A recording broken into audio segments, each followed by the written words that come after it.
अस्सलाम वालेकुम जी। उम्मीद करना सारे भरा ठीक ठाक होणगे, खैरियत दे नाल होणगे। यार धुंद दे विच बच्चियां दे स्कूल लग गए ने, कुछ स्कूल लग गए ने, कुछ अजे रहिंदे ने जिहड़े आ प्राइवेट ने।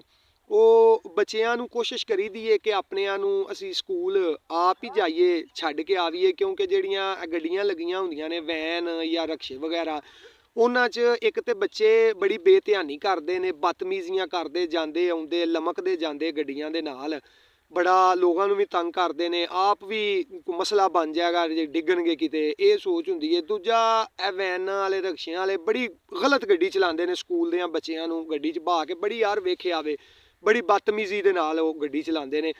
ਖੈਰ ਉਹ ਪ੍ਰੋਗਰਾਮ ਇਹ ਹੀ ਹੁੰਦਾ ਹੈ ਕਿ ਯਾਰ ਆਪਣੇ ਬੱਚਿਆਂ ਨੂੰ ਆਪ ਸਕੂਲ ਛੱਡ ਕੇ ਆਈਏ। ਹੁਣ ਅੱਜ ਬੜੀ ਧੁੰਦ ਸੁਬਾਹ ਨਾ ਜੀ, ਬੱਚਿਆਂ ਨੂੰ ਸਕੂਲ ਛੱਡ ਕੇ ਵਾਪਸ ਨਿਕਲਿਆ ਵਾਂ, ਵੱਡੀ ਸੜਕ ਤੇ ਚੜਿਆ ਜੀਟੀ ਰੋਡ ਤੇ, ਕੋ 5-4 ਗੱਡੀਆਂ ਅੱਗੇ ਜਾਂਦੀਆਂ ਸਨ ਪਈਆਂ, ਮੈਂ ਵੀ ਉਹਨਾਂ ਦੇ ਵਿੱਚ ਟੁਰ ਪਿਆ ਵਾਂ ਕਿ ਚਲੋ ਕਾਫਲੇ ਦੀ ਸ਼ਕਲ 'ਚ ਜਾਵਾਂਗੇ, ਅੱਲਾ ਕਰੇਗਾ ਇਨਸ਼ਾਅੱਲਾ ਖੈਰ ਖਰੀਅਤ ਨਾਲ ਟੁਰ ਜਾਂਦੇ।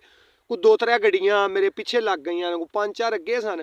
ਉਹ ਜਾਣੇ ਆ ਪੈ ਇੱਕਦਮ ਬ੍ਰੇਕ ਲੱਗੀ, ਉਹ ਸਾਰੀਆਂ ਗੱਡੀਆਂ ਇੱਕ ਦੂਜੇ ਦੇ ਵਿੱਚ ਵੱਜੀਆਂ, ਪਿੱਛੋਂ ਮੇਰੇ 'ਚ ਗੱਡੀ ਵੱਜੀ, ਮੇਰੀ ਗੱਡੀ ਅੱਗੋਂ ਅਗਲੀ ਗੱਡੀ 'ਚ ਜਾ ਕੇ ਵੱਜੀ, ਵਾਹਵਾ ਨੁਕਸਾਨ ਹੋਇਆ। ਮੈਂ ਗੁੱਸੇ ਦੇ ਨਾਲ ਥੱਲੇ ਉਤਰ ਕੇ ਗਿਆ ਵਾਂ, ਜਾ ਕੇ ਸਾਰਿਆਂ ਨਾਲੋਂ ਅਗਲੀ ਗੱਡੀ ਵਾਲਾ ਜਿਹੜਾ ਬੰਦਾ ਸੀ ਉਹਨੂੰ ਮੈਂ ਕਿਹਾ ਯਾਰ ਤੇਰਾ ਅਕਲ ਨਹੀਂ ਕੰਮ ਕਰਦਾ, ਤੂੰ ਅੰਨਾ ਵੇਂ ਕਿੱਥੇ ਤੂੰ ਬ੍ਰੇਕਾਂ ਲਾਂਦਾ ਫਿਰਨਾ ਵੇ, ਅੱਲਾ ਦੇ ਬੰਦਿਆਂ ਪਿੱਛੋਂ ਸਾਰੀਆਂ ਗੱਡੀਆਂ ਵੱਜ ਗਈਆਂ ਨੇ।